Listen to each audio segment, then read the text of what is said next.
Sejam bem-vindos ao primeiro projeto da playlist.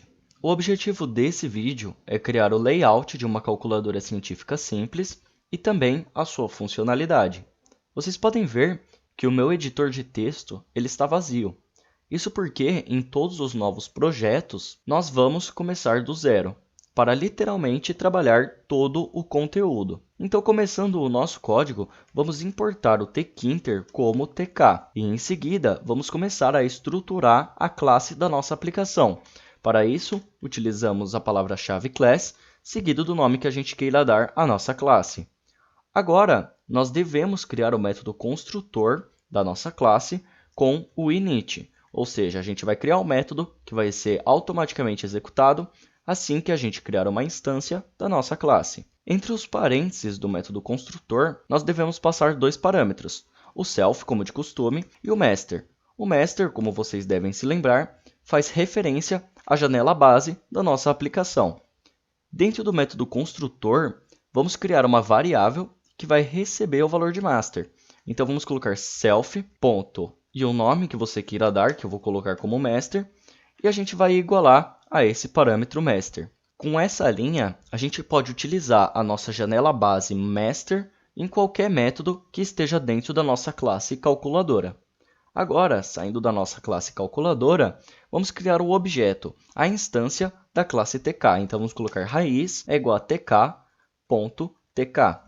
O primeiro tk é utilizado para acessar a classe, porque a gente importou a biblioteca tkinter com essa abreviação tk. E o segundo tk, com o T maiúsculo, é a própria classe da qual a gente criou a instância.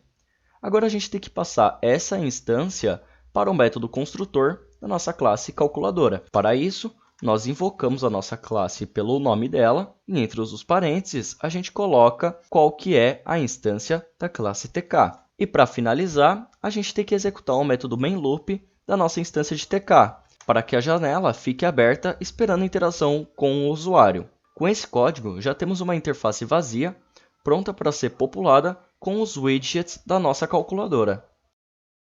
E para nossa interface, eu vou utilizar dois frames, um em cima do outro. O primeiro deles será o frame responsável por conter o display da nossa calculadora, e o segundo, todos os botões. Então, eu vou criar esses dois frames na nossa interface. Então, self.displayFrame ele vai ser igual a um tk.frame. O espaço que vai comportar esse displayFrame será a nossa janela base de toda a aplicação. Em seguida, eu vou utilizar o método pack para empacotar esse nosso frame na tela. Copiando essa sintaxe, e somente mudando o nome dos objetos para buttonsFrame, nós criamos o segundo frame, o frame que vai embaixo, que vai conter todos os botões da nossa calculadora. O nosso display da calculadora será feito a partir de uma entrada de dados. Então, eu vou criar essa entrada de dados utilizando o widget Entry. Então, self.output é igual a um tk.entry. O espaço que vai comportar essa entrada de dados não vai ser a nossa janela base da aplicação, mas sim o nosso display frame. E agora eu vou adicionar várias propriedades dentro dessa entrada de dados.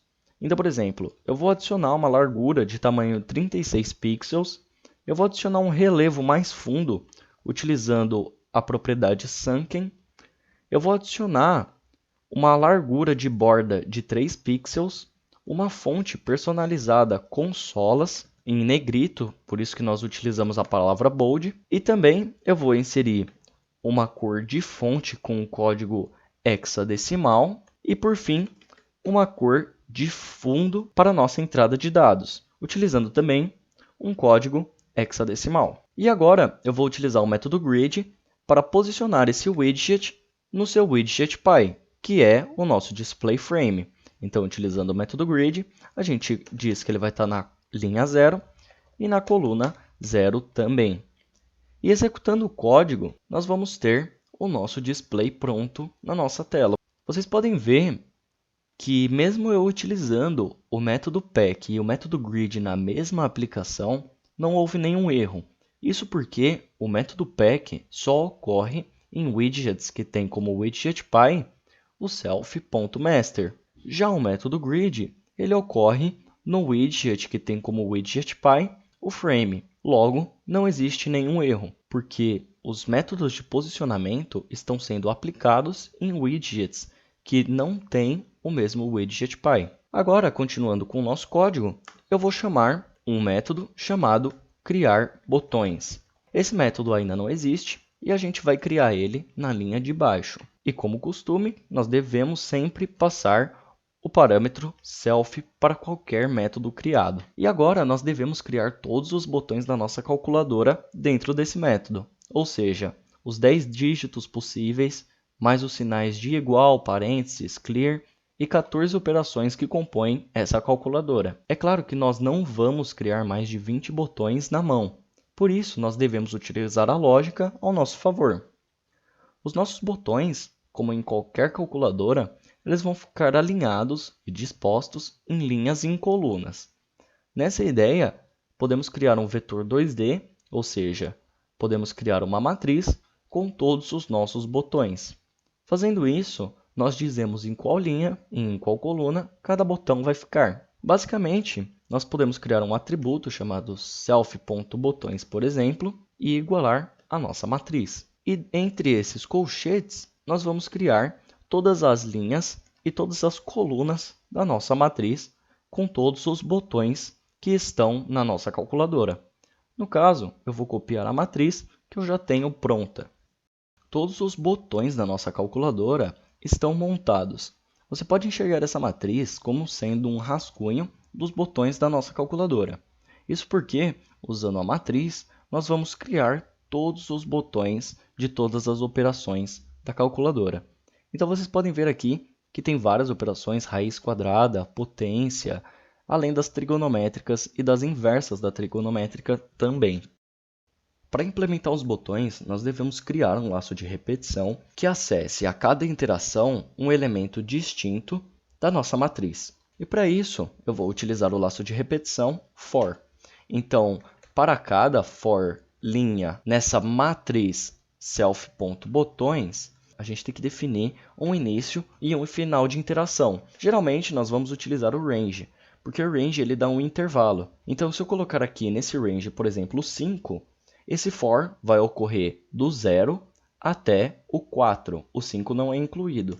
E aqui dentro, antes de colocar a nossa matriz, nós vamos retornar o tamanho da nossa matriz. Então, dessa forma, nós estamos dizendo que o nosso for vai ocorrer num intervalo de 0 até o tamanho total da nossa matriz. Continuando o nosso código, como se trata de um vetor 2D, se a gente só acessar essa linha, nós vamos estar fazendo algo assim, self.botões e adicionar o i da interação. Então, a gente vai acessar somente a linha a cada interação e não vamos acessar o elemento separadamente. Logo, nós precisamos criar um novo laço de repetição, utilizando um outro for. Então, for coluna, e nós vamos repetir essa sintaxe, porém aqui nós vamos indicar que esse for vai acontecer no mesmo intervalo do de cima, porém acessando a linha. Dessa forma, quando entrar nesse segundo for aqui, a gente vai fazer o seguinte, nós vamos ter o nosso vetor 2D, vamos acessar a linha do primeiro for e em seguida vamos acessar a coluna do segundo for. Dessa forma, a gente consegue acessar cada elemento da nossa matriz separadamente. Agora, eu vou salvar essa informação que a gente vai conseguir a cada interação em uma variável que eu vou chamar de texto. E agora é só criar os botões dentro dessa interação. Mas antes, fora da nossa classe, eu vou criar um dicionário chamado botão config. Então aqui eu vou colocar botão config, que vai ser igual ao dicionário. O dicionário ele fica entre essas chaves. E aqui, dentro desse dicionário, vai conter várias informações sobre a personalização de um botão.